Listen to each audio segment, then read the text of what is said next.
to see more persons here this morning, because at all our meetings, we had a lot of people. And I know for a fact, although today is a Sunday and you have a number of religious activity, you have pujas at Wynn and Bloomfield, and then you have other activities, still we have a good turnout here this morning. But I want to tell you that what we have seen over the last 4.5 years, we have seen a total transformation of our country, of our region, and your community. We have seen massive development taking place in our country. And all of us, as citizens, should be proud, because not so long ago, we have seen our country declining. A period from 2015 to 2020, we have seen almost all the sectors in our country declining. Because I am mentioning this because people will once again, you'll see many false prophets come to you again with a lot of promises and commitment that when they get, if you vote for them, if you elect them, that they will deliver on these things. We must be careful. We must be careful because we have seen what our country went through during that period I just mentioned, from 2015 to 2020. Before that, this area here, and Region 6 itself, bear the brunt of the suffering from the APNU AFC. And we should never allow them to get back into government. All of us must ensure that we support progress, we support development, and we support commitment. And we have seen what the PPP civic government has done to this country, where we took it and where we are today. In 2020, we came to you, and we came with a number of commitments. We listened to your proposals, we listened to your input, and we went back and we crafted a manifesto. That manifesto, we went to the elections in 2020. And we said that if you vote for the PPP and the PPP is elected in office, then we will deliver on these commitments we have made, the commitment that were in our manifesto. And I am challenging anyone here today, go back. Our party's manifesto is online, the 2020 manifesto.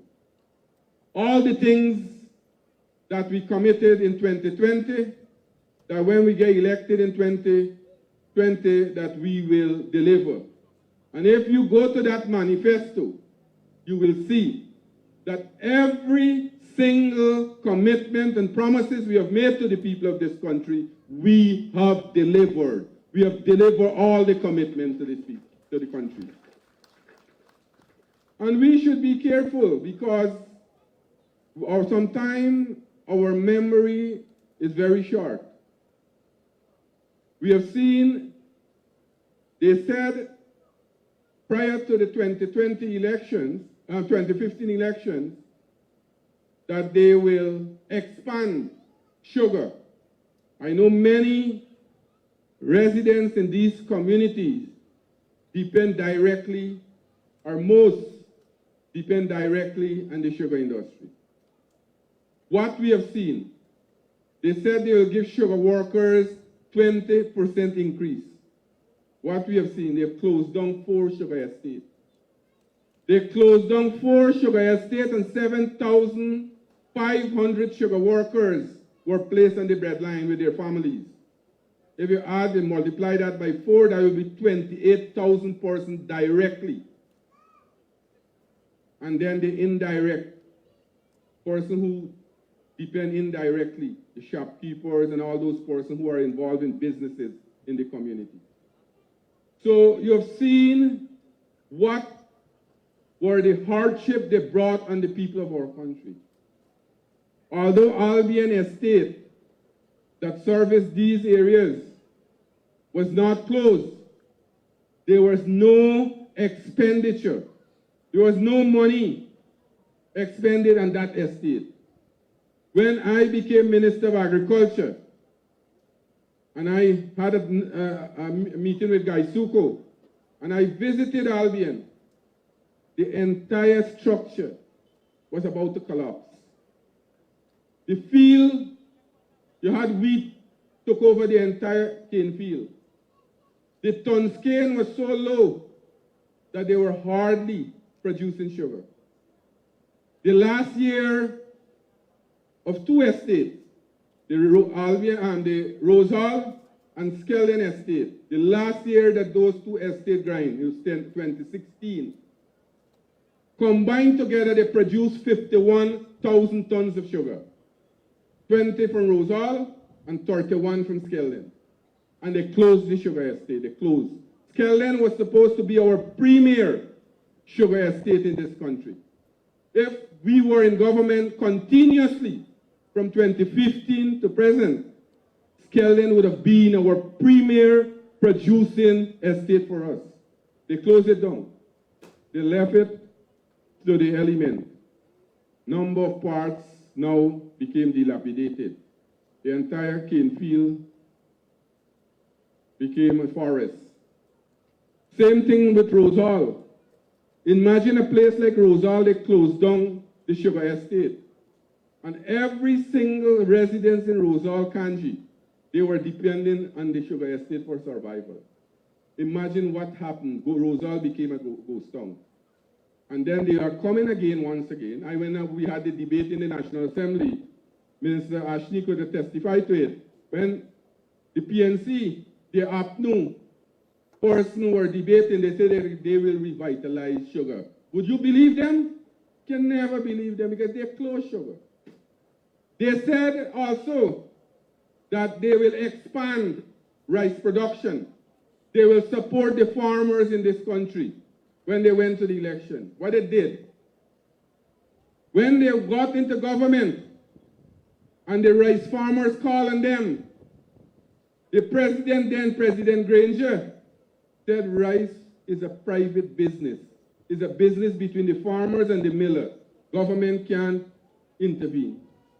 Rice price went as low as $2,100 a bag for paddy in 2019. Unlike what we are doing today. Although the world market price have declined tremendously, and millers cannot able to pay the farmers the amount that they used to receive for the last rice crop.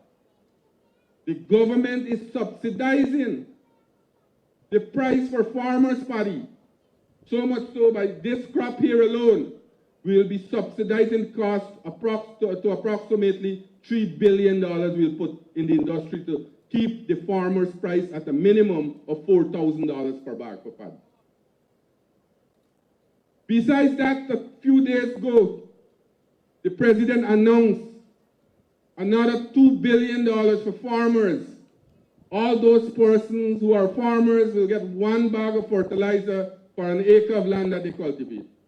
So if a rice farmer is cultivating 100 acres of rice, he'll get 100 bags of fertilizer. If a cash crop farmer cultivating 5 acres, 10 acres, they'll get that amount of fertilizer. Leaving out that,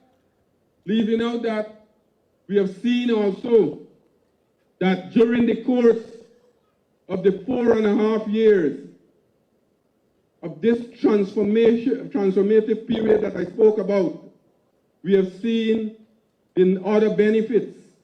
We did all these development against the background of 2 major floods. In 2021, we suffered the most devastating flood in the history of this country. We had to find money to give the farmers to go back to the land. $7.8 billion we found and give the farmers, rice farmers, cash crop farmers, livestock farmers. And again, in 2022, we suffered another flood. And then at the end of 2022, for 9 months, we suffered prolonged drought. And although we have been suffering all these, elements of climate change, we still are producing. And Guyana is the #1 country in the Caribbean now in terms of agriculture, in terms of leading agriculture and food security. So comrades, it's good that we refresh our memory. We have a comrade by the name of Comrade Harry Prasad Nokta, old party comrade, was former minister. And he always said that during this period is like the mango season. You see all kind of birds. All kind of birds just come around this time and make all kind of promises. And they can't sustain the promise that they make. For example, we gave to the people of this country $100,000 cash grant, leaving out all the other grants. You hear they say that when they get into government, they'll give $400,000. You hear they say when they get into government, after AFC, they're going to increase the income tax threshold by $400,000. You all remember when they got into government in 2015, they had a 21-point plan that they will implement in 100 days. Not one was implemented. Not one was implemented. And we can be proud because we have implemented and delivered to the people of this country all our commitment we have made. Less than 5 years, less than a full term, and less than 4 years, because if you take out the 2 years for COVID, it's 2.5 years we have delivered all our manifesto promises to the people of this country. So we must continue to support a party that have your interests at heart. As I said, we are seeing modernization taking place in our country in every single region. But there are massive development taking place in our region, Region 6. Leaving out all the roads network, all the major drainage network that we are doing. The massive project, transformative project like the Hope Lake Canal. We are now spending $6 billion to build 3 high-level canals so that we can drain the water from the backland right onto the Atlantic. And these canals will drain in a 24-hour period. You don't have not 6 hours or 4 hours, depending on the tide. It's like model after the Hope Lake Canal when you go down to Georgetown, that big canals across the road there. We'll have 3 of those in Region 6. We have already built an embankment from number 66 to Kanji to keep away the backland water. With the completion of the Hope Lake Canal, we'll have about approximately 35,000 acres of new land we go open up for farmers. You will have a chance. You will have a chance to apply and get those lands so that you can start agriculture. Agriculture will always remain the mainstay of Guyana's economy. Agriculture is important for us. We are not like them and say that all the money will come from oil and gas. Oil and gas is important for us. We are getting the revenue, but we are modernizing the other sectors. We are modernizing the agriculture sector. We are making the agriculture sector more resilient. The housing and water sector, you'll hear just now from Minister Rodriguez, what they are doing in the housing and water sector. The other transformative project, new hospital, new 4-lane road, new bridge across the Quarantine River. All those development will be taking place in Berbice. Some have already started. New hospitals is being built in Berbice. A new 4-lane bridge will build across the Berbice River. As Dr. Singh told the audience yesterday at Kanji and Albion, and I know Port Mourant is the cradle of cricket in Guyana. Port Mourant is the cradle, produced most of the great West Indian players. And every single family have this love for cricket. And I know for a fact, because as a resident of this area, living in this area, when cricket play in Georgetown and at the stadium, we always have to get up early and travel 3-4 hours before the cricket time and before the bridge.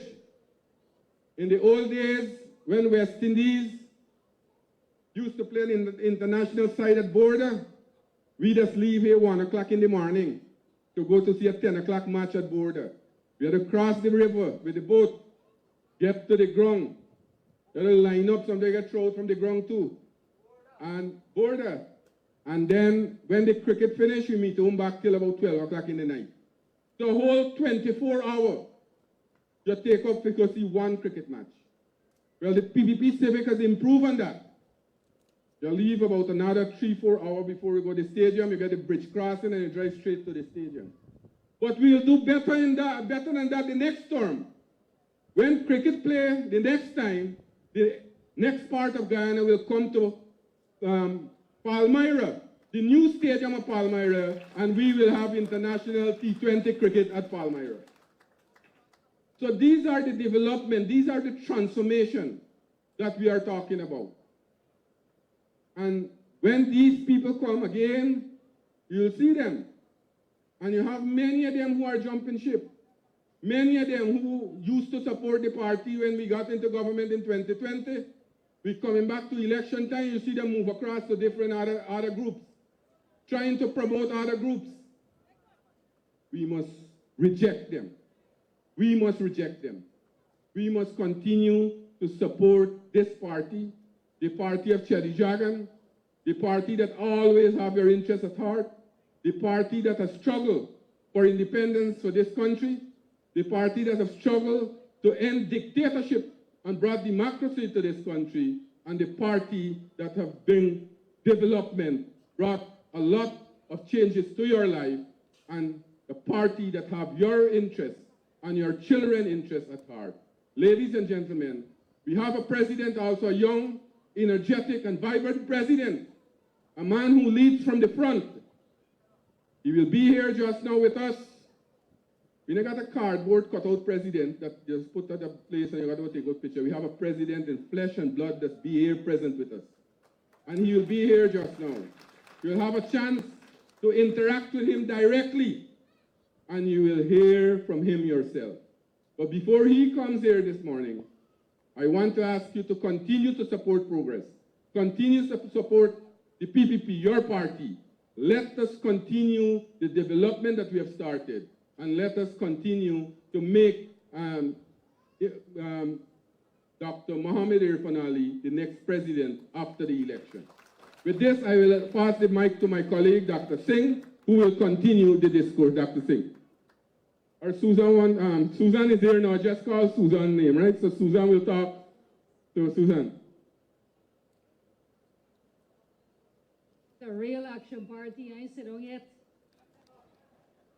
Morning, everybody. How are you all doing this morning? Huh? Are you all right? Are you all right? I went to church. Let me acknowledge my colleagues at the head table. And of course, the heads of agencies, staff from the various ministries who are joining us and supporting us over these last 2 days on our outreaches. Let me also take this opportunity to wish all of our Christian brothers and sisters a happy Palm Sunday and a blessed Holy Week ahead. I'm sure you would have heard a lot already from my colleague. I'm joined by 2 colleagues who are indigenous to this region, region number 6. And it's a real joy and a pleasure for me to be joining you this morning, this Sunday morning. His Excellency, I just left him. He'll be here very soon. You know the schedule is very packed, and you have a president who does not spare a single minute. As long as he has a minute of free time, he finds something constructive to do with that time. And so he's very generous with his time and sharing with his brothers and sisters. The transformation, my friends, that has been ongoing in the last 4.5 years is undeniable. Undeniable in every respect. Undeniable in every sector. Because it's visible for all to see. And while we continue to work to change the landscape of our country through our infrastructure program. It doesn't stop there. The transformation that you are witnessing all across the country, the physical transformation, is also backed and supported by initiatives that will ensure that the human transformation takes place as well, and that your individual lives and those of your families will be forever transformed and changed for the better. And one of those ministries that helps us to do that is the Ministry of Housing and Water, for which I share responsibility. And the progress that we have seen there is measurable, and we see the transformation every day in the lives of ordinary Guyanese who become homeowners or landowners. We promised in our manifesto to deliver 50,000 house lots. As I speak to you today, we have already delivered 43,000 house lots to Guyanese families. Over 18,000 of those house lots went to women only. Over 50% went to young people between the ages of 21 and 35, giving young Guyanese the opportunity to own property earlier in their lives, giving them an opportunity, a longer time for them to grow their wealth. We believe wholeheartedly in the People's Progressive Party Civic that the housing program is the great equalizer, that the housing program helps to build generational wealth for families. And those of you who own your own property know what I'm talking about, know about the pride of home ownership, know about the security that you feel when you own the roof under which you live. You know that every year property prices appreciate, and more so with the massive infrastructure program that the government has ongoing. Every time we upgrade the roads, every time we build new highways, every time we build new bridges, it increases the value of your property. And that is the beauty of the housing program, especially because it is heavily subsidized. And from the moment an ordinary person, anybody, pays for a house lot, it is already worth more than you paid for it because it's subsidized by the government. And by the time you have access to that lot and the infrastructure is in place and the utilities are available and the highways are built and all of the access roads to take you to that new housing development, it is worth millions of dollars, the value of it. And you can realize that when you go to any banking institution and you can unlock the financing that that property will give you access to. That's how we believe that we can help people to build their wealth and to improve and increase their net worth. And that is the fundamental philosophy of the PPP, ensuring that we empower people, ensuring that we give them the financial freedom that all of us so eagerly deserve.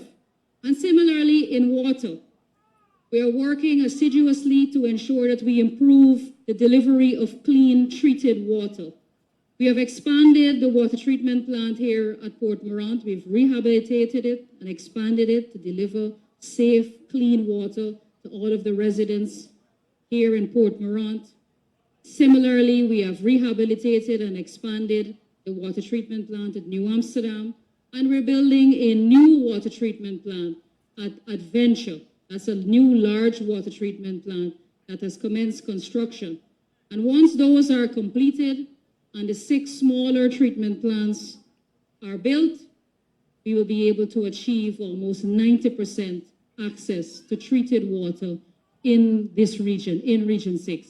Allow me to pause, please, to welcome His Excellency, our President, your President, Dr. Mohammed Irfaan Ali.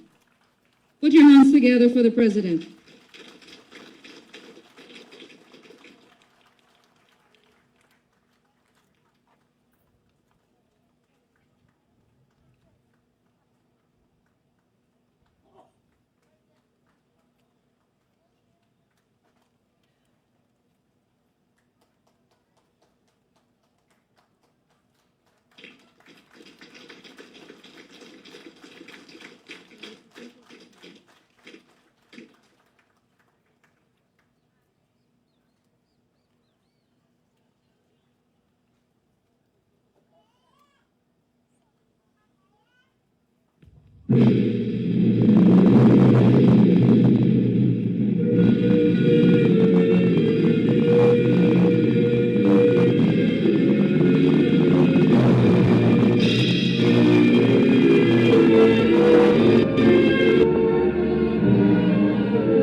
Thank you very much, everybody. You may take your seats. Mr. President, I was just talking a little bit about the achievements in the housing and water sectors, and about how all of these initiatives are more than they appear to be. So while people might feel like they get a house lot, there's a bigger vision guiding the housing program that allows people to transform their lives, to become homeowners, to become empowered. And there's another initiative that we are often criticized for sometimes. You know about the part-time workers, or we call them the pathway workers. And the opposition has criticized us a lot, or why you don't give people full-time employment. But these are people who, in some cases, or in many cases, are women, and in some cases are people who have never had a full-time job. And so when you work full-time, you have to adopt a certain discipline. It's a culture of work, getting up in the morning, going to work, and spending all of full-time there, and managing your home schedule and your work schedule. So it's called a pathway program to give you a pathway to full employment. And I just want to give one example about the vision behind this, and my personal example. We took on 26 part-time or pathway workers at our GWI office in Region 5. 26 a few years ago when the program was first started. Out of that 26, 4 of them are still with us on the part-time program. 22 of them have gone on to get full employment. 12 at other locations, and 10 are with us at GWI on full employment, permanent employment. And that's the transformation that I'm referring to, that all of these initiatives and programs and these policies that you see us talking about, it's never just at face value. It's always so much deeper.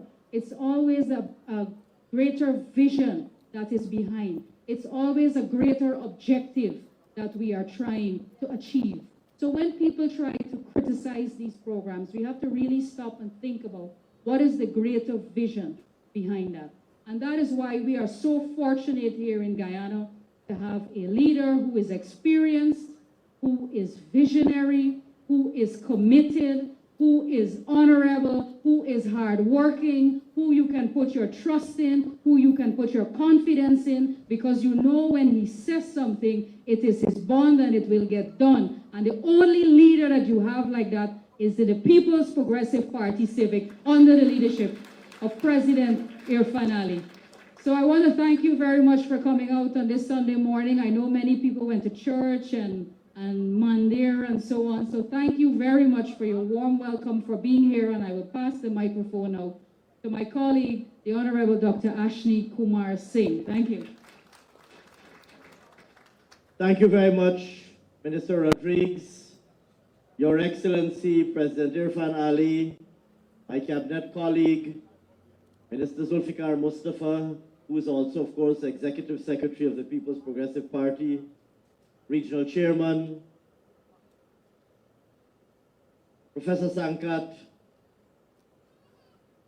representatives of various government agencies, and most of all, of course, my dear brothers and sisters, comrades and friends. It is, of course, a great pleasure and privilege for me to be able to join you this Sunday morning, and in particular on this occasion, in the distinguished presence of our President. And I want for a brief moment for us to reflect on the significance of where we are meeting. And there are a number of dimensions through which one can examine the significance of where we are meeting. I want to mention, of course, just two of those dimensions. The first, of course, is that Port Mourant has a very special place in the history of the People's Progressive Party. Port Mourant is, of course, the birthplace of the founder of our party and the founder of independent Guyana. And here, of course, I refer to Dr. Chedi Jagan, who was so instrumental not only in the founding of the People's Progressive Party, but indeed in every significant political struggle in the history of our country. There was once a time when every single adult Guyanese person did not even enjoy the right to a vote. You had to be a property owner or a landowner to vote, even if you were over 18 years of age, even if you were an adult person. And Dr. Jagan led the struggle for what became known as universal adult suffrage, the right of every single adult person to vote. And we must never forget the significance of those important aspects of the political struggle in our country. Because there was once a time when that right did not exist. And it is the People's Progressive Party in its earliest forms, Dr. Jagan, in the earliest days of his political struggle, that secured that right. And if you look at the entire political history of our country, Dr. Jagan first secured universal adult suffrage, the right for every single adult Guyanese to have a vote. It is Dr. Jagan and the People's Progressive Party in a subsequent era that would have to fight the forces of dictatorship which had strangled our country from 1964 to 1992 to secure democracy eventually in 1992. And it was a subsequent generation of the People's Progressive Party led by our then opposition leader, now Vice President and General Secretary of our party, Dr. Bharat Jagdeo, and our then presidential candidate, now President Dr. Irfaan Ali. It was a subsequent generation of the People's Progressive Party that fought during 2015 to 2020, and in particular during 2018 to 2020, and in particular from March to August 2020, to ensure that the right of every single adult citizen to have a vote, to choose a government of your choice, it was the most recent, it was the current generation of the People's Progressive Party that led that struggle.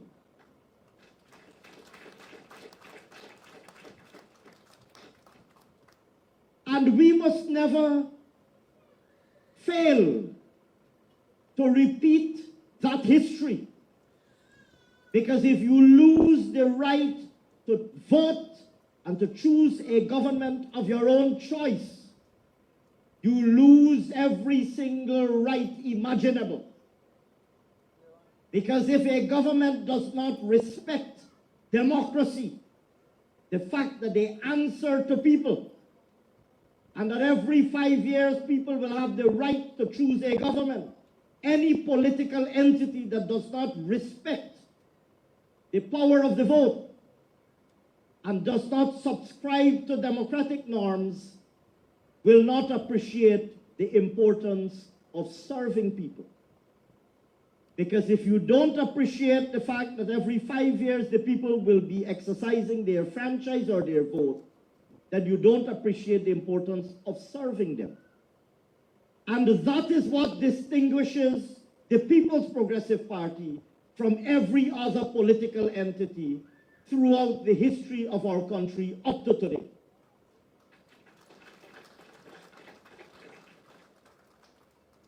In every era in our country's history, it is the People's Progressive Party that has stood on the side of democracy, and it is the People's Progressive Party that has stood on the side of the Guyanese people.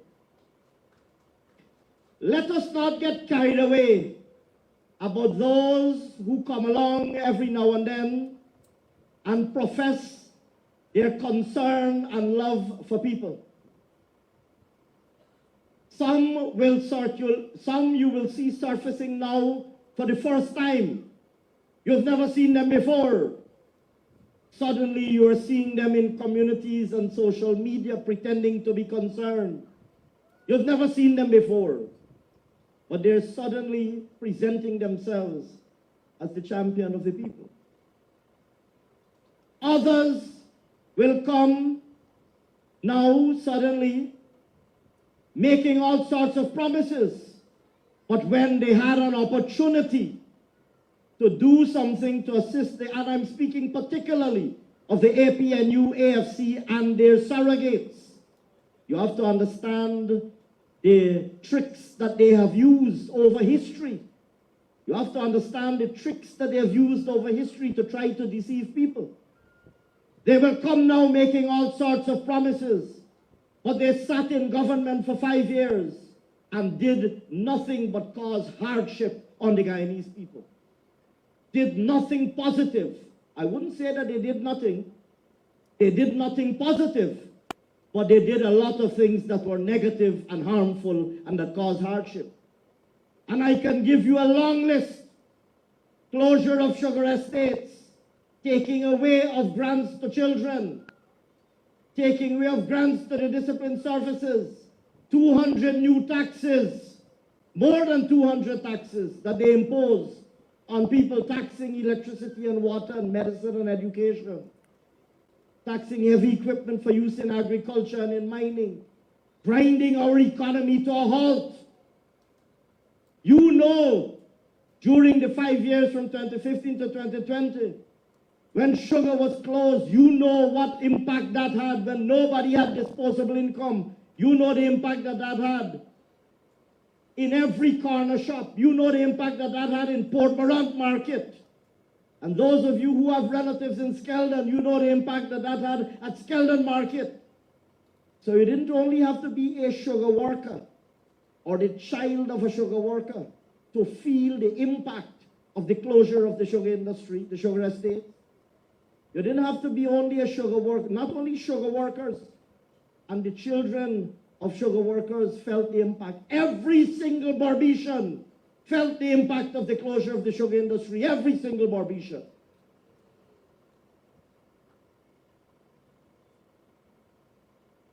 So let me be very clear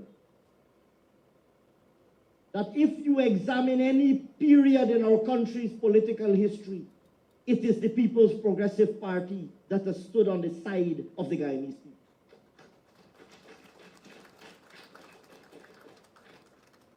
Today we come here on this tarmac, and we may not fully appreciate the significance of where we are. We are on a tarmac in the compound of the University of Guyana, Tain campus. And we take it for granted that Tain campus is here, we come to UG. But if you examine, I want to give you just one example. I said just now that if you look at the history of our country, there is one political party that has always stood on the side of the Guyanese people. I want to give you one example of the People's Progressive Party's service to the Guyanese people. Let us examine the history of university education in Guyana. There was once a time, Professor is still a young man, but he knows that time. There was once a time, if you wanted a university education, you had to take a boat. In the early days, a boat, later on plane, to go to England or America. Dr. Jagan went to the United States of America because university education was not available in Guyana. And when he came back and he started the political struggle in Guyana to improve the circumstances of the Guyanese people, he recognized that gaping gap in services available to bright young Guyanese, that you had to come from a wealthy family who can afford to send you to America or England or Ireland or Jamaica. In the case of many, and Professor knows this well, you had to come from a wealthy family to be able to afford a university education. And Dr. Jagan recognized that many bright young Guyanese people were being denied the opportunity for a university education. And Dr. Jagan launched in 1962 an initiative that would lead to the opening of the University of Guyana for the very first time in 1963. In those days, some people called it Jagan Night School. And he said he's not going to wait for a big fancy campus to be built. He's going to open a university using the Queen's College building in Georgetown while the Turkine campus would be built. So Dr. Jagan brought university education to Guyana. A next generation of PPP leader recognized that UG, founded by Dr. Jagan, had one campus, but that there was a large population of talented young Guyanese people in Berbice, a sufficiently large pool of talented young Guyanese people in Berbice, who perhaps their families could not afford to send them to Turkine because you had to pay boarding and lodging or rental of accommodation, etc. And recognizing how large the population was in Berbice and how many people, because of their financial circumstances, were not able to send their children to Turkine campus. The next generation of People's Progressive Party leadership made a decision that a campus shall be opened in Tain. And in 2000, then President Bharat Jagdeo opened Tain campus, bringing university education to Berbice. But our party's work in terms of delivering university education did not end there. A subsequent generation of People's Progressive Party leadership recognized that there are also people who perhaps, because of their domestic circumstances, they have elderly parents who they have to look after, they have toddlers or little babies or children who they have to look after, or perhaps for whatever reason they have to work to earn a living during the day, and to take care of their family during the day. And because of that, they may have ruled themselves out of the opportunity to pursue higher education. And this new generation of PPP leadership said, we don't believe that people should rule themselves out of the opportunity to get a university education because they have to work during the day or they have to take care of their elderly relatives. And so this new generation of PPP leadership, represented by yet another great People's Progressive Party president, Dr. Mohammed Irfaan Ali, introduced the Gold Scholarship Program and brought university education into your homes. And so I want, just because we are meeting at Tain campus, I want you to look at the history of successive generation of PPP leaders. Dr. Jagan brought university education to Guyana. Dr. Bharat Jagdev brought university education to Berbice through Tain campus. And Dr. Irfaan Ali brought university education into your own home through the Gold Scholarship Program. And we could tell that story in every sector. That is only taking university education. We can talk about healthcare and how successive generations of PPP leaders have transformed healthcare.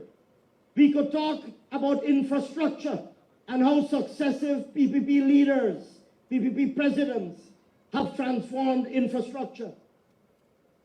We could talk about job creation and economic empowerment and talk about how successive PPP presidents have transformed economic opportunities and economic empowerment. Right here in Port Mourant, in this locality, let's just take this NDC. Port Mourant, John, look at what is taking place. You have Tain campus here with thousands of students. You have the Guyana Technical Training College in Port Mourant just next door to the Gaisuco Training School. One of only 10 deep sea oil exploration and production training facilities that ExxonMobil has said will be their global center of excellence for training. One of only 10 such facilities worldwide, right here in Port Mourant. You have the Caribbean's most modern Tourism and Hospitality Institute being built right next door.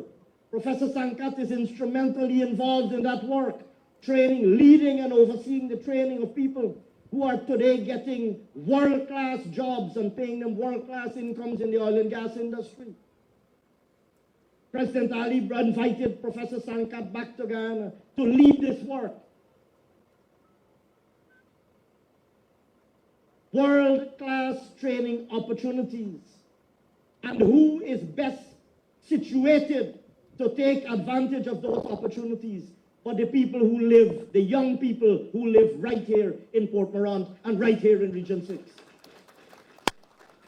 And I haven't mentioned the nursing training school that we're building in New Amsterdam, the teaching hospital that we're building in New Amsterdam. I haven't started to mention those. And I could go on and on for a very long time. But there's a very simple lesson here. There's a very simple lesson here.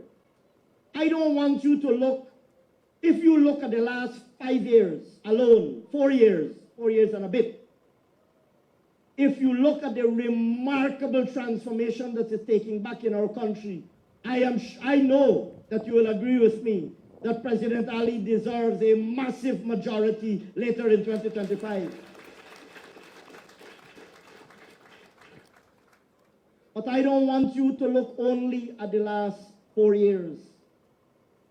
I want you to look throughout history. Because if you look throughout history, on every occasion that the PNC has been in government, that period has been a period of destruction and devastation. In 1964, when by political machination the PNC seized the reins of government, Guyana was one of the wealthiest countries in the Caribbean. Guyana was what you call an MDC, a more developed country. In many respects, Guyana was almost as wealthy as Singapore in 1964. Even up to 1966 when we got independence. By 1992, when the PNC dictatorship was finally removed from their stranglehold over Guyana and the Guyanese people, Guyana was one of the poorest countries in the world. and was the second poorest country in the whole Western Hemisphere. Guyana was behind all of the rest of the Caribbean because of PNC dictatorship and mismanagement. And we had to spend from 1992 to 2015 rebuilding Guyana and restoring our solvency as a country, saving the country from bankruptcy, and rebuilding Guyana's solvency as a country. Fast forward now, when they got an opportunity to return to government in 2015, you would think maybe that they would have learned from the past. Instead, as soon as they came into government, what did they do? But wreak havoc in the country. Break every false promise that they had made. Destroy every industry. Take away every benefit. And impose hardship on the Guyanese people. You know it. You don't need me to tell you that. Because you lived it. You lived it. And then the Guyanese people said, we have had enough of this. Never again. And voted them out of government in 2020. And you have seen with the return of a PPP government, and you have seen with President Ali's visionary leadership, you have seen the transformation that is taking place. It's a big transformation. You go to Palmyra, you look at the big infrastructure that we're building, the big hospitals, training schools that I mentioned, etc. But it's a very local transformation too. The narrowest community street where people used to live, what used to be a mud dam, today is a concrete road.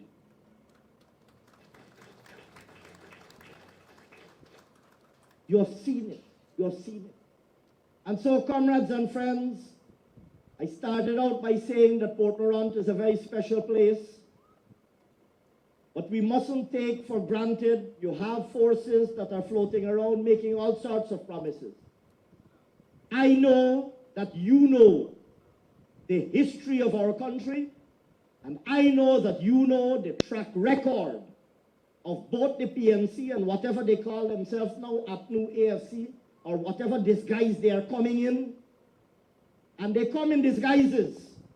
You will remember in 2015 and in 2011, the PNC came in a disguise. That disguise was called the AFC. And in particular, I can put two names to the disguise, Ramjatan and Nagamutu. They were the PNC in disguise, coming to try to create trouble in areas that they felt were PPP strongholds, and trying to take away 1 or 2 votes from the PPP.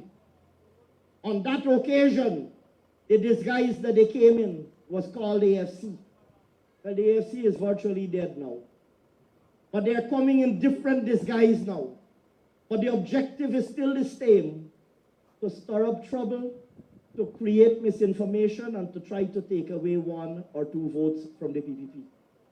But I want you, and I'm going to conclude now, I want you, for the rest of this year, and in particular when you come out to vote later this year, I want you to show them that no matter what disguise they come in, I want you to show them that you know them for who they are.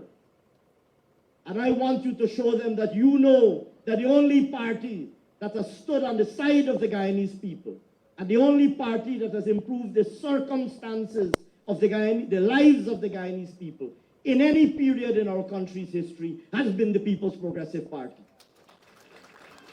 And I want you in particular to show them that you recognize the remarkably visionary leadership that we have today in today's generation of leadership.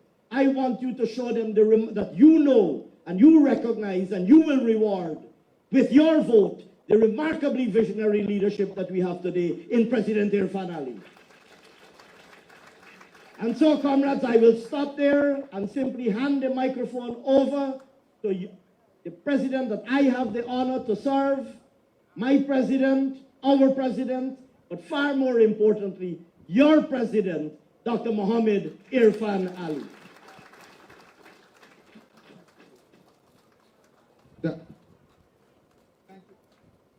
Thank you very much, comrades. Please have your seats. I want to say that I decided to spend 2 days in Region 6. Not only because I wanted to talk to you about the development of this region and the different areas, but also because I wanted to hear from people. I wanted to spend quality, quiet time with people across this region to hear from you, to get feedback from you as to what you see as some of the challenges and some of the problems. And up to 3 this morning, I was talking to different groups from this region. And I was also listening because I'm not here just to talk to you about all the good things that is happening. We also have to ensure that there is responsible leadership at every level of government. That the leaders we entrust with responsibility in the villages and the NDC are doing what they are supposed to do also.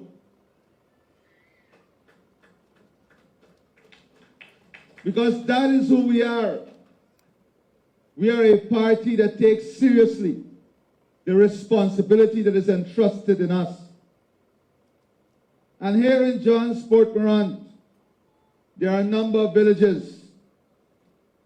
John's itself, Portuguese Quarter, Free Yard, Bongyard, Haswell, Ankerville, Mississippi, Clifton, and Tain. Which one I missed? You know, Bangladesh is part of Mississippi. I said Free Yard, you're not here? And having listened to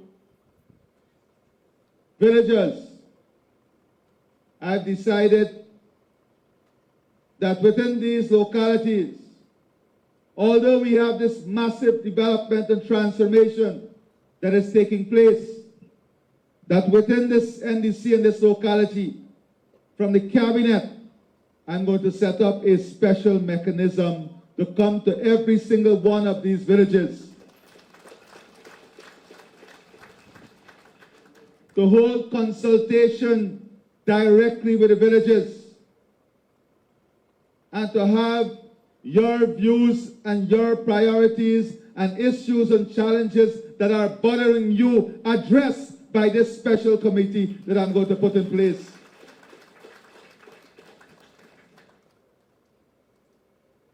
And I have some names from the core group that will come here, that will commence work no later than Tuesday of this week, holding meetings in each one of these villages and bringing to me before the end of Friday a report that we are going to action in this NDC. And I'm going to, from my office, have Nalini and Dr. Waldron, Jagdarine, and Professor Sankat be part of this group that I'm going to put together to work with members of the NDC, the region, but this group is going to work directly with me to go into every single one of these communities and to break down the power struggle. We are not a party of lords. This is not a party that will ever support any individual or group playing lords upon other people. We are a party of service. We are a party of servants for the people. From the highest level to the lowest level, that is what makes us different. When I'm impatient, I'm not impatient with the people on the ground. I'm impatient with my engineers, my technicians, the contractors, my cabinet. And these are the people I'm impatient with because we want to get it done. We want to move things forward. We want to do better for you every day. And we cannot tolerate and condone anything that is different from this. We must not. We have a responsibility for the people of our communities, for the people of this country. And part of that responsibility is not to fight for leadership, it's to deliver leadership. It's not to fight for power, it is to empower people.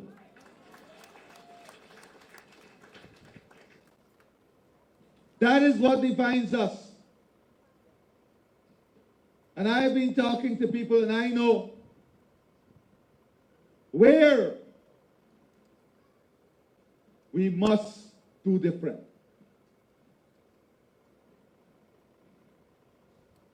So today, the ministers have outlined very clearly every single weekend, almost, Dr. Ashley Singh leaves his family and come to this region because we have assigned him to this region. That is not an easy sacrifice as I asked him to do. Zulfi is in the region. When I asked him on Diwali, on the holidays, to come to the region and spend those days with the people in the region, it's not an easy request. And if we can do it at a national level, there is nothing stopping the local leaders from also doing it.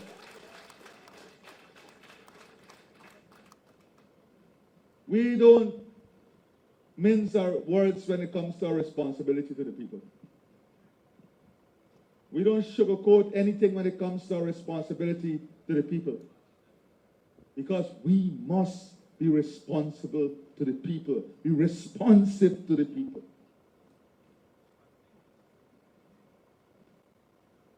And there is a particular reason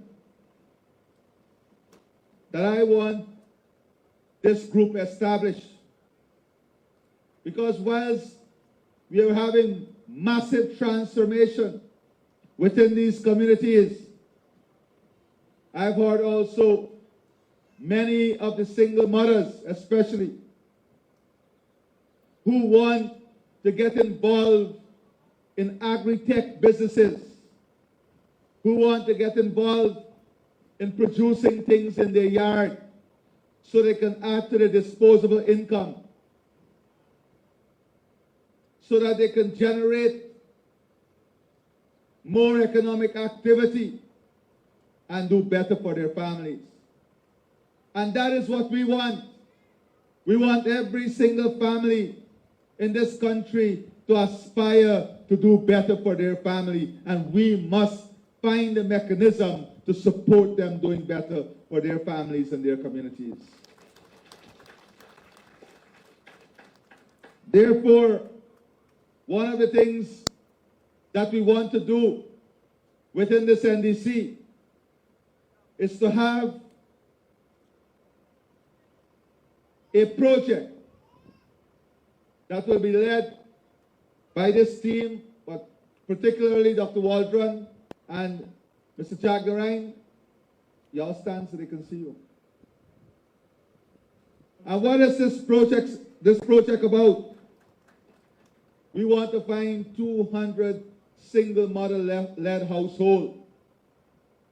And we're going to work with you on building out shared houses, some of you, help some of you to develop small businesses with the Black Giant to produce eggs to sell in the market. Some of you, maybe, if you're in close proximity to an area in which you can have enough grass and feed for an animal We want to give you cows so you can produce milk for the local market, because cow milk is good milk. Some of you who want to go into swine production, we are going to assist you with that. So we want to establish within 3 months, and the bees, of course, honey production. You're close to the Port Mourant market. So we're going to give you not only the training and the highs and the protective gear, we're going to help you to start a honey production business so that you can have that opportunity here. And 200 such families we want to target in these communities.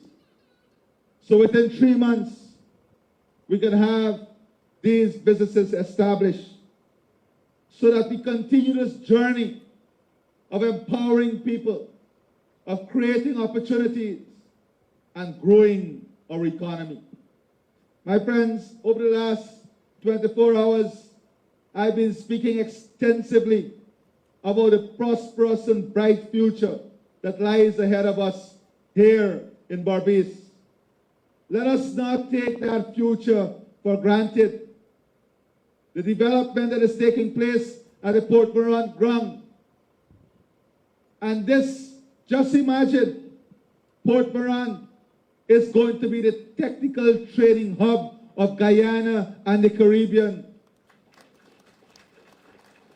Not only are we developing the National Technical Training Center and the Tourism and Hospitality Institute that will train every single person who will enter the tourism and hospitality industry. Over 6,000 we have to train in the next 3 years, and you will have that. We'll have the nursing school, and I've already asked that a committee be established to look at immediately, because we will make the investment. If we have to put in the labs, we'll put in the labs. We want medical science, pharmacy, dentistry, engineering, law, and oil and gas courses to be offered here at this campus and here in Berbice. And we're going to make the investment to ensure it happens. That every child in this region can aspire to be the best they want to be, whether in nursing aid. And you also have to encourage your children. All the children with at least 3 subjects CXC, get them in the nursing program. They will get a stipend whilst they're trained. They will get a guaranteed job afterwards, and they will have a strong, resilient future ahead of them. The starting salary now for a nurse is almost $170,000 as I speak to you today. Get your children registered in the Guyana Police Force, in the Guyana Fire Service, in the Army, in the police force now. Very soon, the starting salary of a constable will almost be more than the starting salary at a teller at the bank.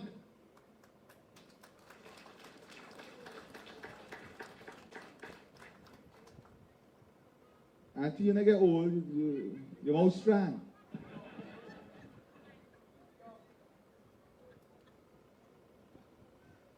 But Auntie has reminded me of something very important. You see what she said? Listening to the opportunities that young people have today, she said she's sorry she got too old. You know why? Because in her days, in their days, they never had the opportunity like young people today. And young people, they take this for granted. They went through the hardship and the struggles of dictatorship, of lining up for food, and they went through that, and they sacrificed, and they worked just to ensure that they give their children, the young people today, better opportunity, and we must not take that opportunity for granted. Your opportunity came on the backs of those who stood before you in struggle and sacrifice. The fact that today, every single teacher can become a trained teacher sitting right here in the region. And we're taking it further. Every teacher can become a trained graduate teacher. There is no other country in the world that is offering this.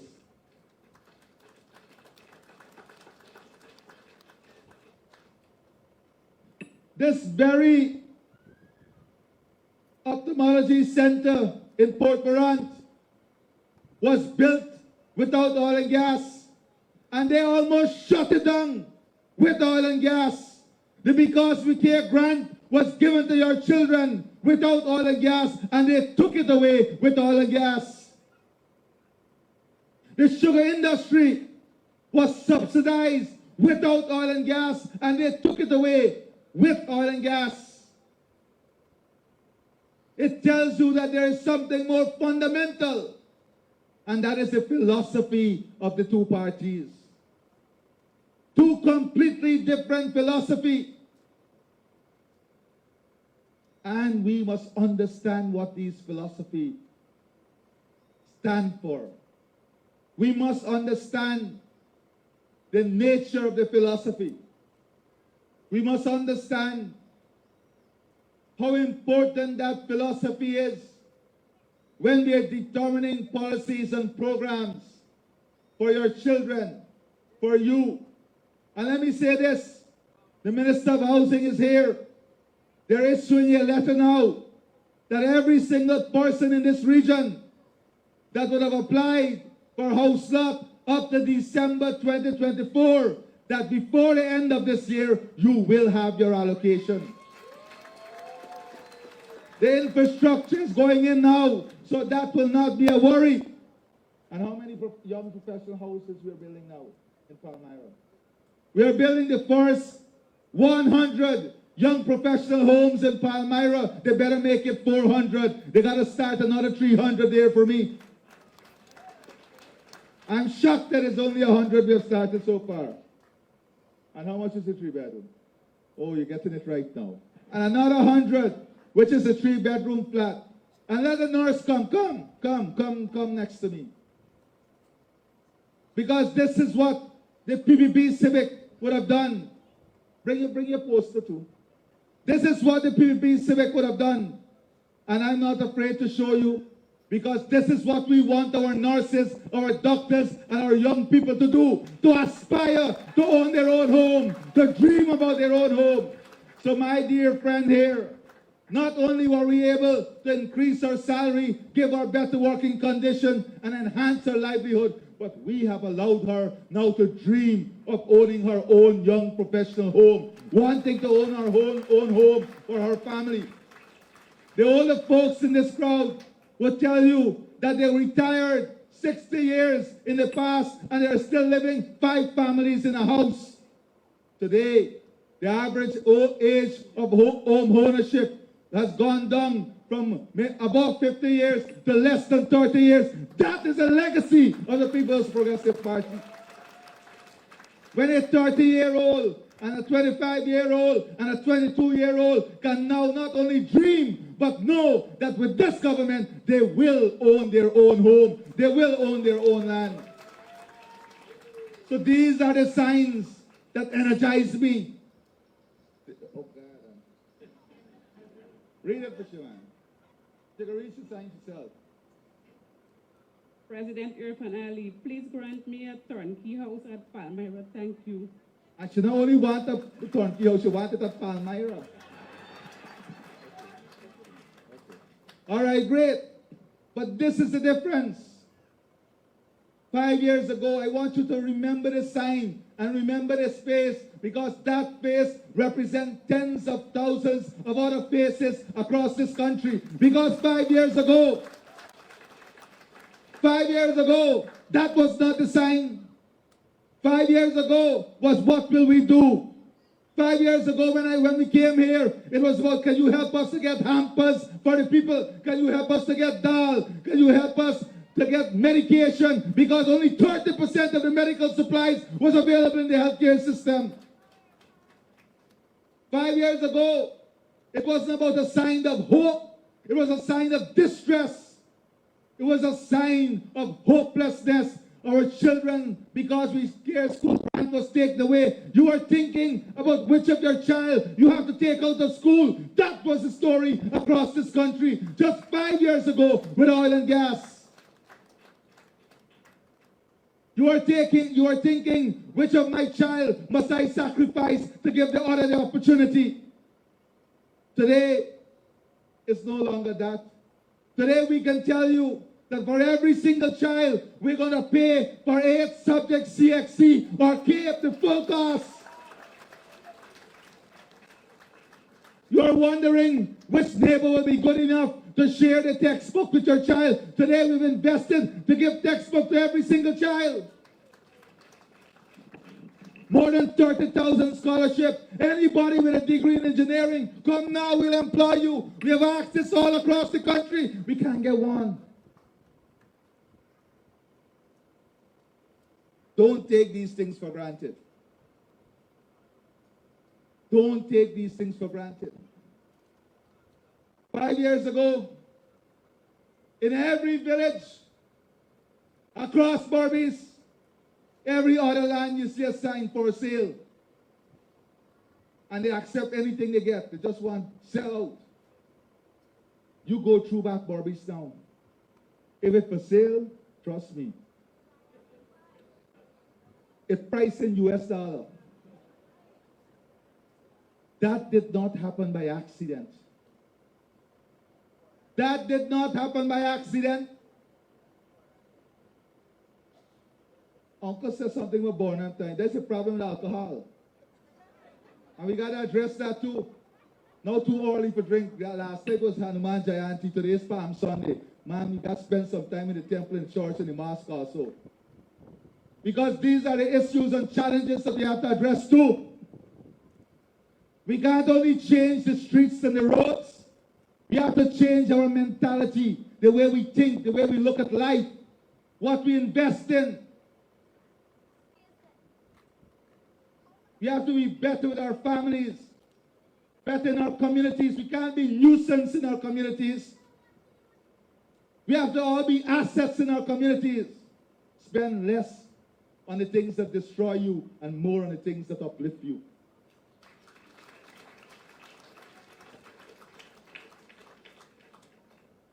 That is what is needed. And we are not afraid of these frank discussions. Because if you're a good family member, you will be frank with your family members and tell them what they have to do to be better and to improve themselves. Otherwise, they will destroy themselves in the end. The time has come for us to have these open, frank conversations. That is why I could have started the way I started. Because that is what we are about. Frankness, openness. The only way we will achieve the things that we have set our goals for, whether at the family level, at the community level, or the national level, is if we set ourselves a mindset of success. And this is also important. You can have the best education available for your children. But if your mindset is that education is not important, you will not allow your children to benefit from that. You can have treated water, but if your mindset is to have no value for water, you can let that water be wasted. So we have to develop positive mindset. A mindset that is futuristic. A mindset that is selfless. A mindset in which we deploy our energies and our qualities and our gifts to the benefit of humanity.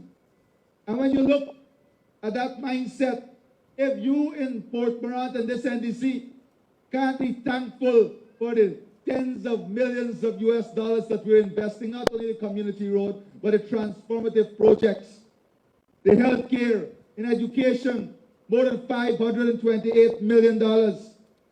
Your old age pension that is double the $55,000 for every child. The VAT and other taxes that we have removed for more than 200 items. The removal of the VAT on electricity and water, and putting back the subsidy for pensioners for electricity and water. Those things you take for granted.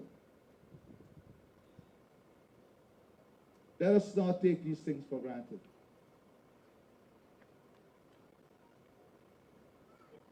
Low tariff from GWI. Not only did we remove the VAT, this is the first country that decreased the rate. And soon, you will have free toll at the Berbice Bridge. And imagine what the other side is saying. They're saying, what study did we do to come up with free toll? Can you imagine? That is the mentality.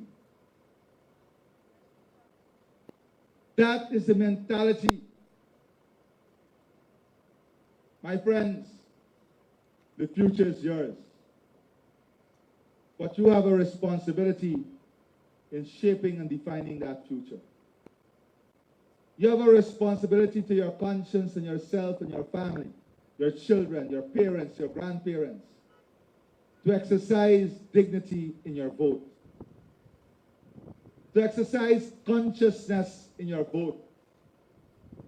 And once you exercise dignity and conscience in your vote and what you do, there is no way you can say that you are not in a position to support the People's Progressive Party Civic.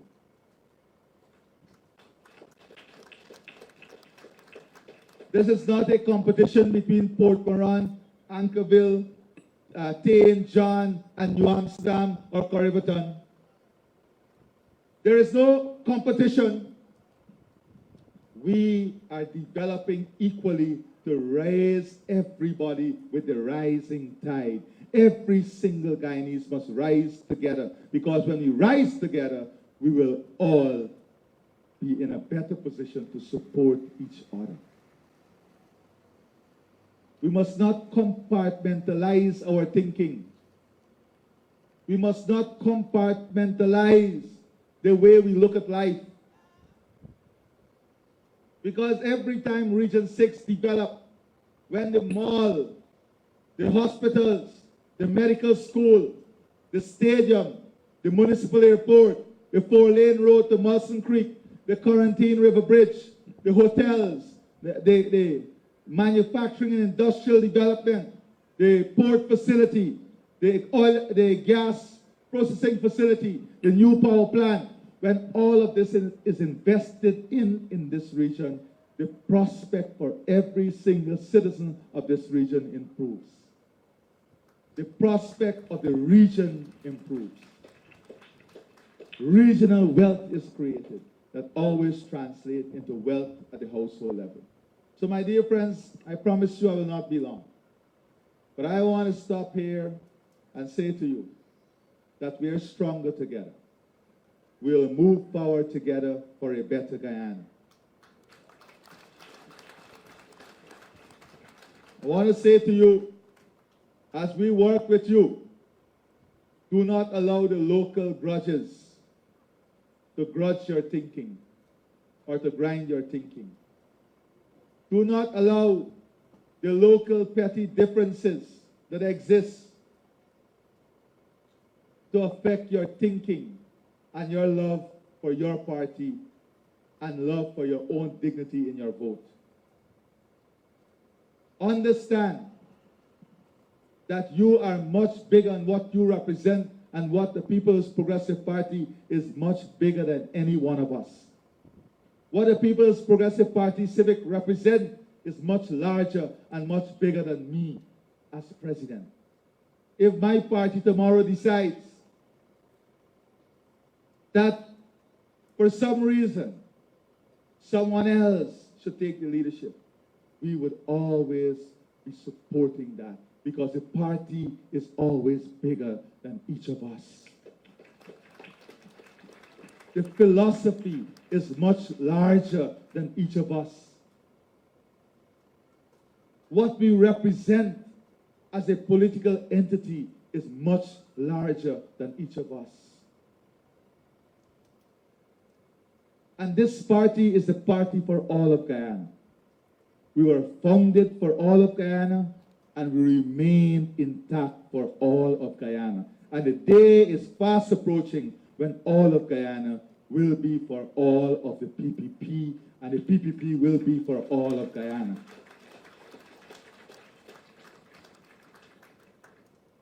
When you see the endorsements that are coming for our party, you are part of that. Your sacrifice, your hard work, your commitment is paying those dividends. That today, what we aspire for, that is bringing together all our people. What we aspire for, that is unifying our people. What we aspire for, that is building the one Guyana, is coming alive. Let us be happy about it. Let us celebrate it. Let us not be like the others, sour and obnoxious about the coming together of the one Guyana. Let us celebrate it with joy and pride and happiness. Let us celebrate it as one Guyana, one Guyanese, together, forward with the People's Progressive Party today. I thank you, and God bless all of you. My friends, we now come. I would like to adopt the protocol that you have already established, but please allow me to give special welcome to our president, Dr. Irfaan Ali. Dr. Ali, I'm not too certain if you remember, but on the 14th of October 2023, you were at Manchester, and I stood before you asking you for assistance on behalf of the widows in terms of them having 17.5. But today, it will be unethical of me if I do not stand on behalf of those widows and say special thank you for listening to me and for granting them that increase. And I want to tell the people, all of us gathered here, that was on the 14th of October, and those widows were able to get that assistance in February or March of 2024, effective January 1st. And I want to tell you that that is the vision and the leadership of Dr. Irfaan Ali. And I would rally you guys to continue to support it. Thank you. Good afternoon. I am here this afternoon, not for any issues, but to thank the President and his team for all of the progress that we've had from 2020 to now. I would like to extend my sincere gratitude to the Excellency Dr. Mohammed Irfaan Ali, the President of Guyana, for his tremendous strides that has happened under his leadership. The development and progress that we have seen in Region 6, and for me personally, my area, Hochside Lancaster, have brought about real change, and we are deeply appreciative. We've seen major improvements in sports, road, education, health, and agriculture. Upgrades to schools like Manchester Secondary School and Alness Primary School. The improvement of the Liverpool Health Center have brought real benefits to our lives now and will continue to in the future. We also appreciate the support for farmers through the construction of drying floor and a shade house, as well as drainage work and frequent drain cleanings along the provisions of fogging machines, lawn mowers, and brush cutters. These are helping us to maintain our environment. And the new multi-million-dollar NDC building stands as a symbol of progress for that community. Mr. President, your continued commitment to our development has not gone unnoticed. We are truly grateful and hopeful for our future. Thank you for your vision, dedication, and for your service to the people. Thank you. Honorable President, Dr. Mohammed Irfaan Ali.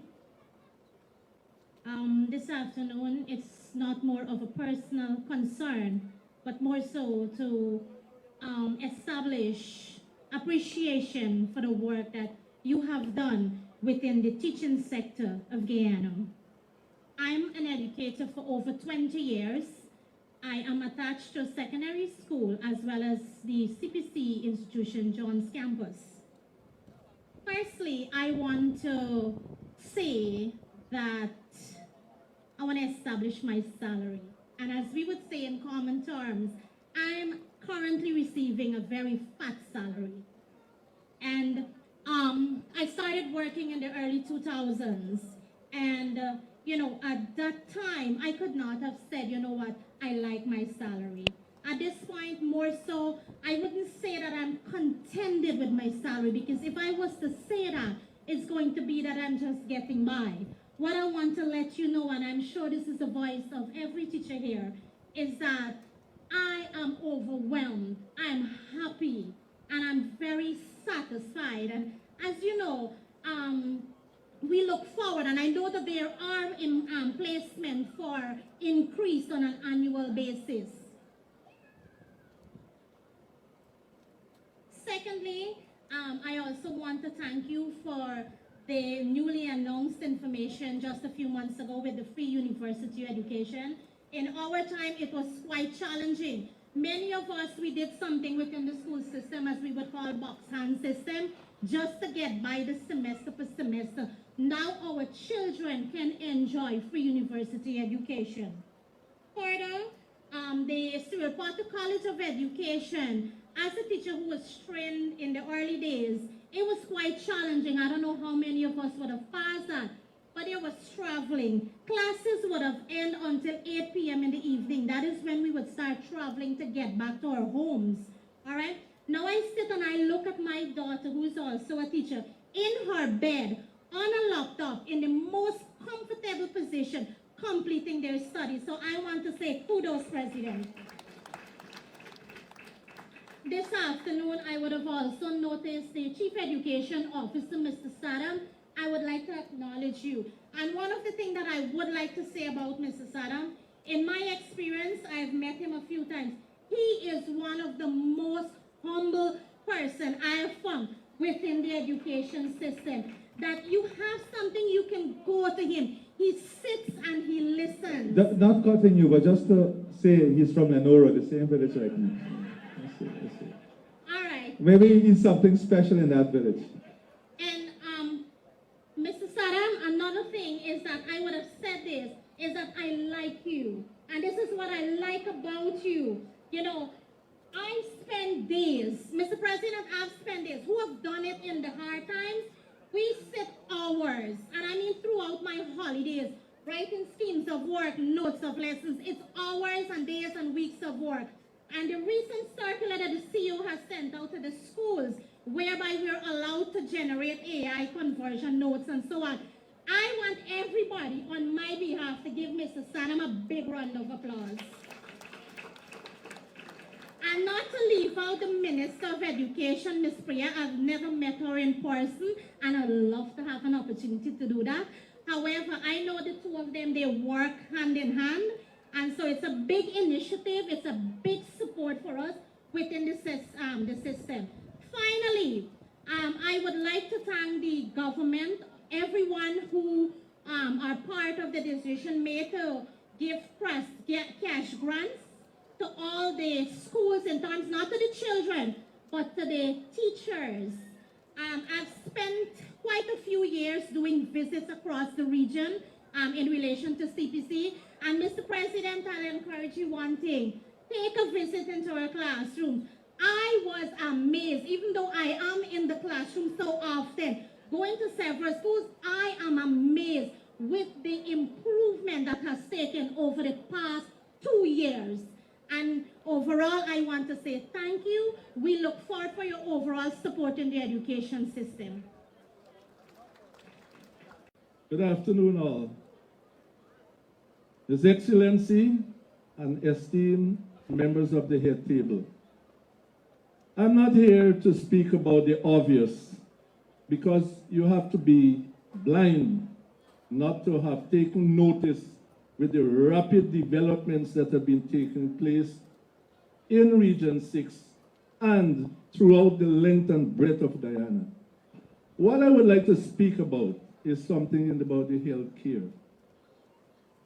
You see, 3 years ago, my wife was diagnosed with breast cancer. And at one time, that diagnosis was tantamount to a death warrant. Thanks to your government for the improvements we have seen. Today my wife is alive. She did not have to go to Canada. She did not have to go to Cuba. She did not have to go to the USA. Today she is alive. She is in the audience. I would like her to stand. Today she is alive and cancer-free.